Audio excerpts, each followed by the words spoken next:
Hello प्रिय देशवासियों, नमस्कार। आज मैं अम्बेडकरवाद बनाम आडंबरवाद चैनल में आपका स्वागत करता हूं। मैं तहे दिल से आपका अभिनंदन करता हूं, वंदन करता हूं, नमन करता हूं। आज मैं अम्बेडकर जी को नमन करते हुए अपने देश की जटिल समस्याओं पर चर्चा करेंगे। विषय होगा मोदी माइनस।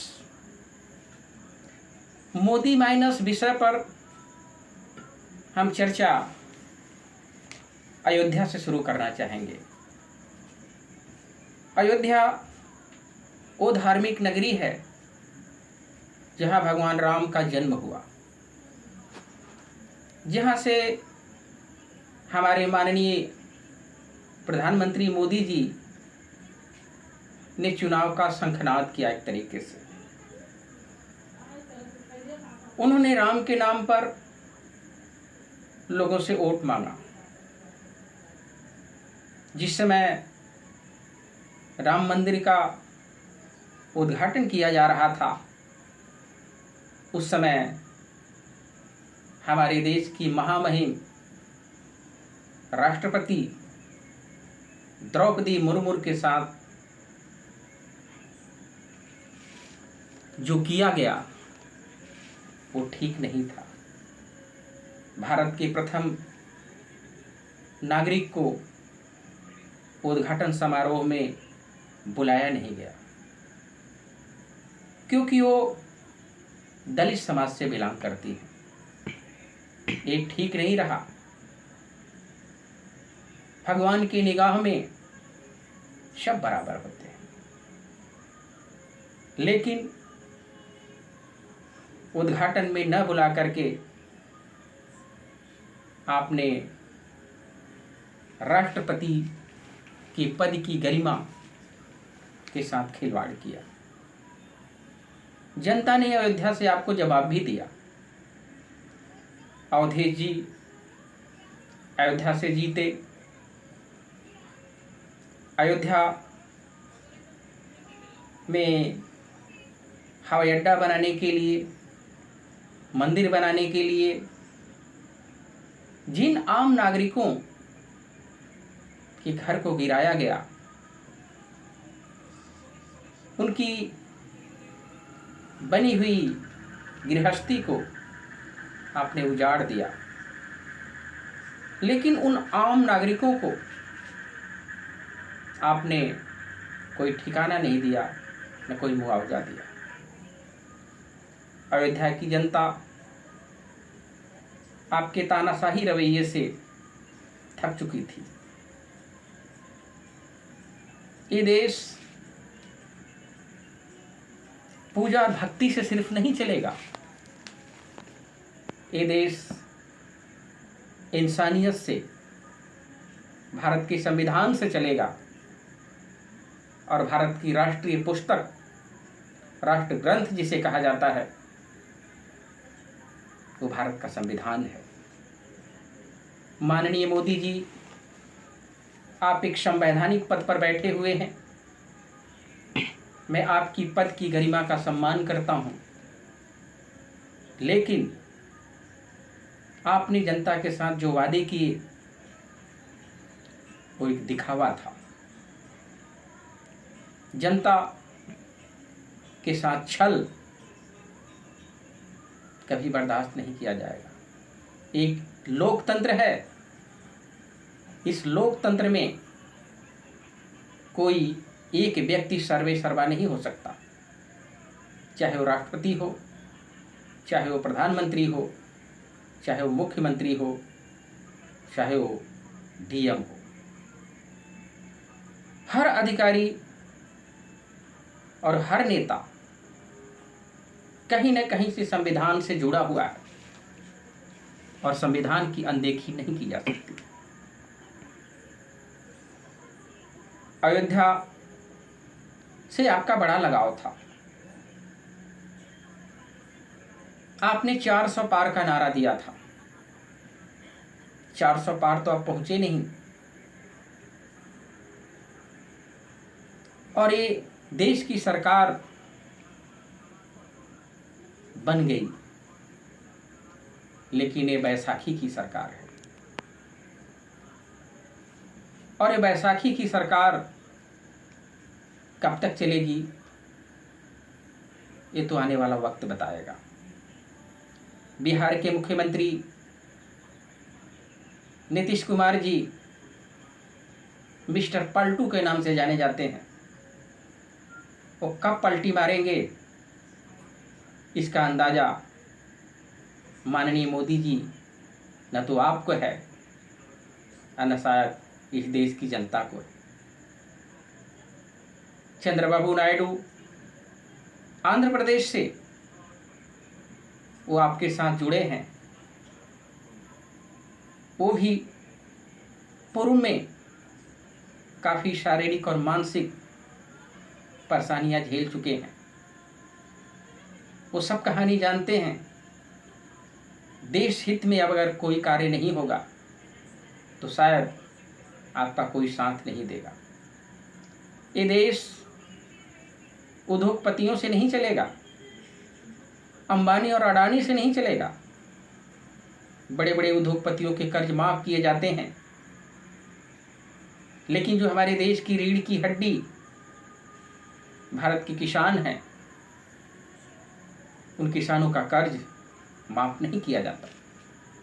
700 किसानों ने आत्महत्या किया, ये आप जानते हैं। इसका कितना कुप्रभाव आपकी राजनीति पे पड़ा है, ये आप अच्छी तरीके से जानते हैं। ये लोकतंत्र है। इस लोकतंत्र में चाहे वो आम आदमी है, चाहे वो खास आदमी है, सब एक बराबर होते हैं। इस लोकतंत्र में न कोई छोटा है न कोई बड़ा है। हर कोई देश का नागरिक है, हर कोई देश के लिए मरता है। तो ये ठीक नहीं हो रहा। देश में सांप्रदायिक दंगे के जो हालात आ जाते हैं, हिंदू मुस्लिम का जो मुद्दा आता है, ये देश हित में नहीं है।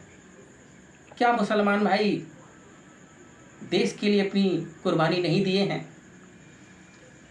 क्या APJ अब्दुल कलाम आज़ाद जैसा वैज्ञानिक आपको कहीं और मिलेगा? पटना के खान सर जैसा शिक्षक आपको और कहीं मिलेगा? डॉक्टर हामिद अंसारी जो भारत के उपराष्ट्रपति भी रहे, उनके जैसा बोलने वाला, देशभक्ति दिखाने वाला कहीं और मिलेगा क्या? जितना इस भारत देश से हिंदू प्रेम करते हैं, उतना ही मुसलमान भाई भी करते हैं। अकबरपुर में एक तरीके से रेगिस्तान बना दिया गया। तमाम गरीबों के घर को गिरा दिया गया, बुलडोजर चलाया गया। उस समय चलाया गया जिस समय एक बेटा अपने बीमार बाप को दवा पिला रहा था। उस समय आपका बुलडोजर चल रहा था। जिस समय एक माँ बिस्तर पर लेटी हुई अभी नए नए बच्चे को जो उसने जन्म दिया है उसको दूध पिला रही थी, आपने उसका छत उड़ा दिया। ये अन्याय कहाँ जाएगा? वहाँ की जो काली नदी बता रहे हैं, उसकी सफाई के लिए आपने इंसानियत की सफाई कर दी। जनता की आह आपको जीने नहीं देगी। सब कुछ खाइए, लेकिन जनता की आह मत खाइए। जिस समय हमारे देश में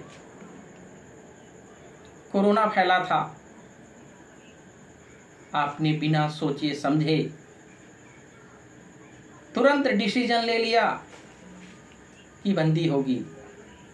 ये नहीं सोचा कि हमारे मजदूर देश के दूर दराज क्षेत्रों में बिखरे हुए हैं, पड़े हुए हैं, कार्य कर रहे हैं, वो घर कैसे पहुंचेंगे। अगर कोरोना को रोकना ही था तो आप देश के तमाम हवाई अड्डे शुरुआत में बंद कर दिए होते तो देश में कोरोना इतना तेजी से न फैलता। विदेश से सारे अपने लोगों को बुला लिया, उसके बाद आपने बंदी करना शुरू किया। उस समय कितनी यातनाएं मजदूरों ने रास्ते में झेला, शायद इसका आभास आपको नहीं है। ये जनता की आह आपको जीने नहीं देगी। आपने कहा था कि राम राज्य की कल्पना की थी कि राम राज्य होगा। यही है आपका राम राज्य। महंगाई चरम सीमा पे है। एक आम आदमी मार्केट में खड़ा होता है तो दहल जाता है। वस्तुओं के दाम सुन करके ये दाम उसके पहुंच से बाहर है। आटा, गेहूं, दाल, आलू, तेल, जो आम चीजें हैं उसको आपने एक तरीके से छीन लिया है। देश की गरीब जनता आपके ब्रिज पर नहीं चढ़ेगी क्योंकि भूखी है। उस पे उद्योगपतियों के सिर्फ वाहन चढ़ेंगे। तो गरीबी मिटाने का बहुत बढ़िया आपने रास्ता निकाला है, गरीबों को ही मिटा दो। ये लोकतंत्र में नहीं चल पाएगा। ये लोकतंत्र है जनाब, ये B.R. अम्बेडकर का संविधान है जो सबको बराबर का हक देता है। ये संविधान काफी तपस्या के बाद, काफी अध्ययन के बाद बना है। इस संविधान का उल्लंघन ना हो। माननीय मोदी जी, आप एक संवैधानिक पद पे बैठे हैं। आप अपनी अंतरात्मा से पूछें, अगर आप एक सच्चे देशभक्त हैं तो उस आत्मा से सवाल करिए कि मुझसे कहाँ चूक हुई कि आज आप बैसाखी की सरकार पे बैठे हैं। आपकी खुशियां चली गई, आपको संतोष नहीं मिल रहा है। अब आह भरते हैं, आज आपका गर्व बिखर चुका है। यही है लोकतंत्र की असली खूबसूरती। माननीय मोदी जी, आपने कहा था सबका साथ सबका विकास। आपने उद्योगपतियों का साथ दिया लेकिन गरीबों का साथ छोड़ दिया। ये देश ऐसे नहीं चलेगा। ये देश दोनों के संगम से चलेगा। अमीर गरीब एक दूसरे में भेदभाव ना रखें, तभी देश विकसित राष्ट्र में आ पाएगा, तभी देश का वास्तविक विकास हो पाएगा। आपने प्रतियोगी परीक्षाओं का जो हाल देखा है या जो हो रहा है, ये असहनीय है। एक गरीब घर का बच्चा अपना घर छोड़ करके इलाहाबाद, दिल्ली, जगह जगह जाके तैयारी करता है। वो उम्मीद लगाए बैठा है कि परीक्षा होगी, मेहनत कर रहा हूँ, रिजल्ट आएगा, सरकारी नौकरी मिलेगा। लेकिन वाह मोदी जी, पेपर ही आउट हो जाता है। गरीबों का सपना उजड़ जाता है। आरक्षण बिक रहा है, पैसे पे बिक रहा है। देश के नौजवानों के साथ जो हो रहा है, ये याद रखिए कि कभी ऐसा न हो कि इस देश को गृह युद्ध का सामना करना पड़े।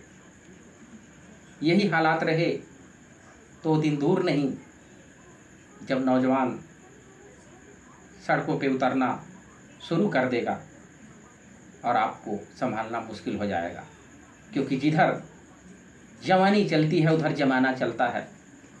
ये बात आप याद रखिएगा। वैसे आपसे मेरा विनम्र अनुरोध है कि देश हित में बात करिए, देश की बुनियादी जो ढांचा है उस पर बात करिए, देश की वास्तविक जो शक्ति है वहां विचार करिए। हमारे देश के जवान जब सीमा पर निगरानी करता है तो देश के लिए सबसे पहले सीने पे गोली खाता है। आपने उन सैनिकों की शक्ति को कम कर दिया, आपने उसकी सेवा को कम कर दिया, आप सैनिकों को कमजोर बना दिए।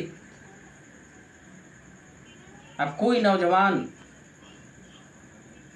सेना में जाने की कोशिश नहीं करता।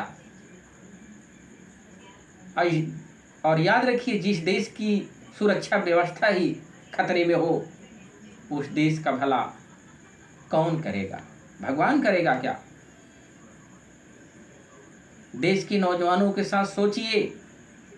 अग्निवीर ये जो नाम दिया है, ये देश के नौजवानों के हित में नहीं है। सेना का जवान चाहे वो हिंदू होगा, मुस्लिम होगा, सिख होगा, ईसाई होगा, जब सीमा पे खड़ा होता है तो उसके पीछे भी परिवार है, माँ बाप हैं, बच्चे हैं, पत्नी है।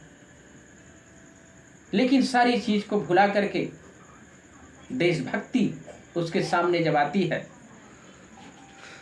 तो देश को बचाने के लिए वो बंदूक उठाता है, गोली चलाता है, सीने पे गोली खाता है। उस सैनिक की सेवा आपने कम कर दी। देश के सैनिकों को कमजोर मत बनाइए, देश की रक्षा बजट को बढ़ाइए।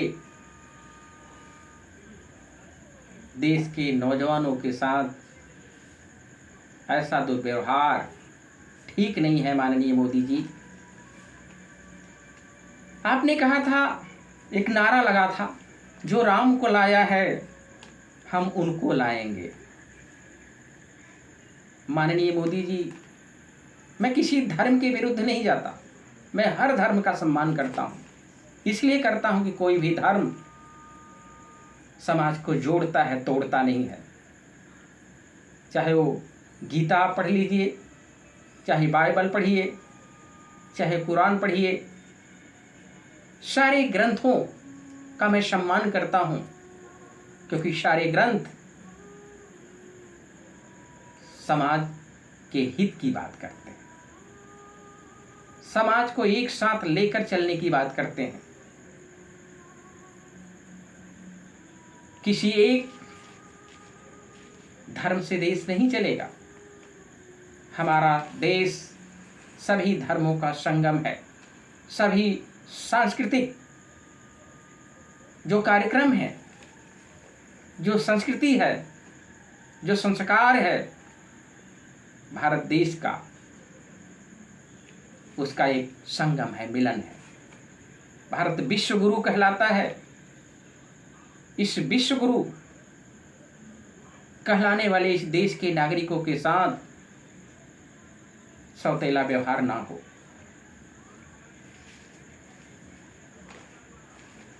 आज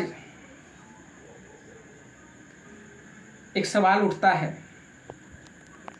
कि विदेशों में काला धन जमा। आपने नोटबंदी किया था।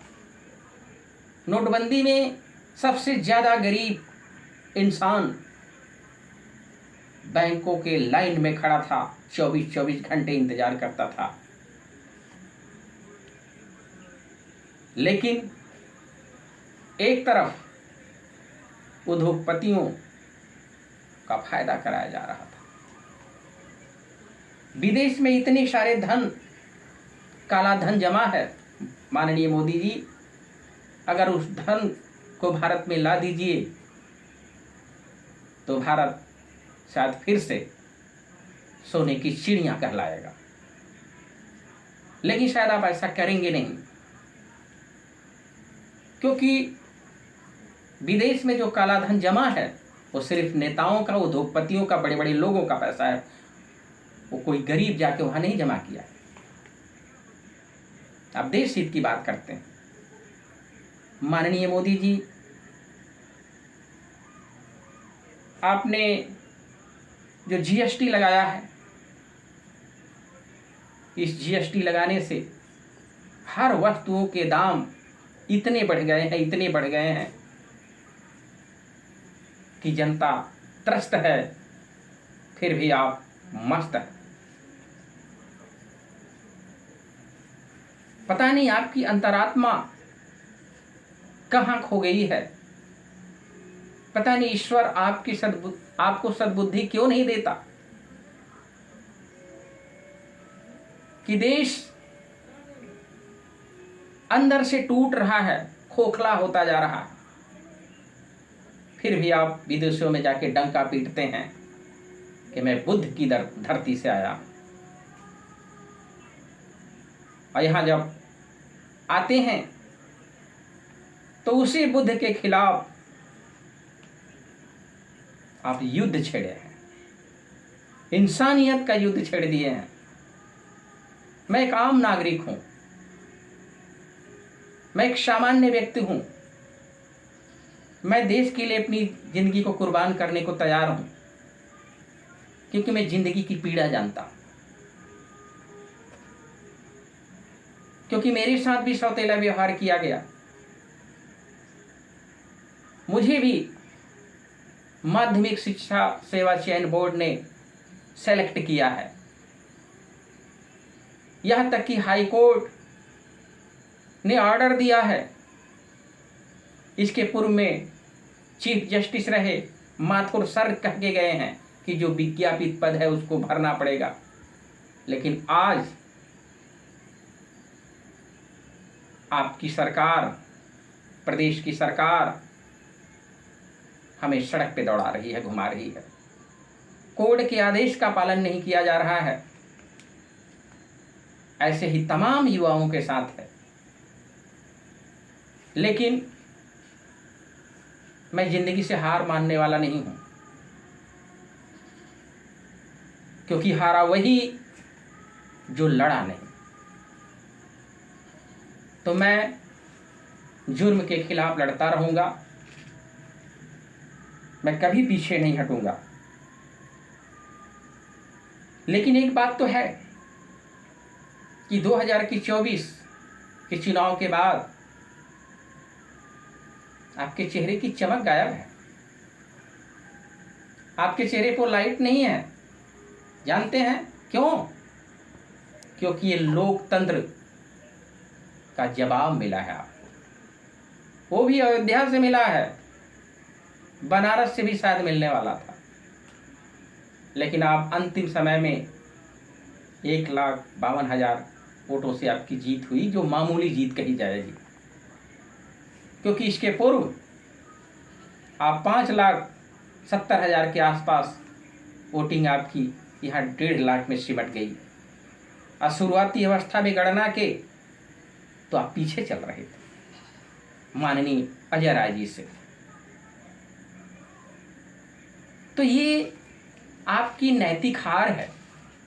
आप कुर्सी पे जरूर बैठे हैं, लेकिन आज आप हारे हुए हैं। आपसे भी देश के लिए सोचिए, देश के विकास के लिए सोचिए, देश के किसान के लिए सोचिए, देश के जवान के लिए सोचिए, देश के प्रतियोगी जो परीक्षार्थी तैयारी कर रहे हैं उनकी जिंदगी के बारे में सोचिए, देश के आम नागरिक के बारे में सोचिए। नियंत्रण रखिए देश की अर्थव्यवस्था पर। मनमानी से देश नहीं चलेगा। एक बार जब माननीय लाल कृष्ण आडवाणी को भारत रत्न दिया जा रहा था, तो उस समय महामहिम द्रौपदी मुर्मू का दृश्य देख करके रोना आता था, तरस होती थी। एक बधुआ मजदूर की तरह वो खड़ी थी वहां, और आप एक तानाशाह की तरह मोदी जी कुर्सी पे बैठे थे। आपने वहां पर राष्ट्रपति पद की जो गरिमा होती है, उस गरिमा का अपमान किया। ये याद रखिए, जब अहंकार अपने चरम सीमा पे होता है तो अंधा होता है। लोग कहते हैं कि लव इज ब्लाइंड, नहीं, proud is blind, ego is blind. अहंकार अंधा बना देता है इंसान को, अपने आगे वो किसी को नहीं समझता। इसका जवाब शायद 2024 के चुनाव में आपको मिल चुका है। मैं आपसे विनम्र माननीय मोदी जी अनुरोध करता हूं कि देश के संविधान के बारे में सोचिए, देश के विकास के बारे में सोचिए, देश कैसे आगे बढ़ेगा इसके बारे में सोचिए, हमारे देश की एकता और अखंडता पर कोई आंच न आए, इस पर आप सोचिए। मैं एक आम आदमी कह रहा हूं आपसे, ये देश पूरे विश्व में सबसे न्यारा देश है, सबसे प्यारा देश है, क्योंकि यहाँ हर मौसम मिलते हैं, जाड़ा, गर्मी, बरसात। यहाँ काले गोरे, हिंदू, मुस्लिम, सिख, ईसाई सब मिलेंगे, सब एक संगम की तरह रहना चाहते हैं। आप बनारस जब आते थे तो जिले की जितने भी शिक्षक होते थे उनको आप गंगा पार रेत में दीपक जलवाने के लिए खड़ा कर देते थे। अरे देश के शिक्षक हैं वो, देश के कर्णधार हैं वो, उनको ज्ञान का दीपक स्कूल में जलाना चाहिए था, लेकिन आप गंगा की रेत पे खड़ा कराए थे। देश की जो बुनियादी ढांचा है वो है हमारी मूलभूत शिक्षा। छोटे छोटे बच्चों को छोड़ करके शिक्षक वहां पे दिया जला रहे थे। ये आप कैसे देश के प्रधानमंत्री हैं? आपकी विवेक और बुद्धि को जैसे मति मार गई है।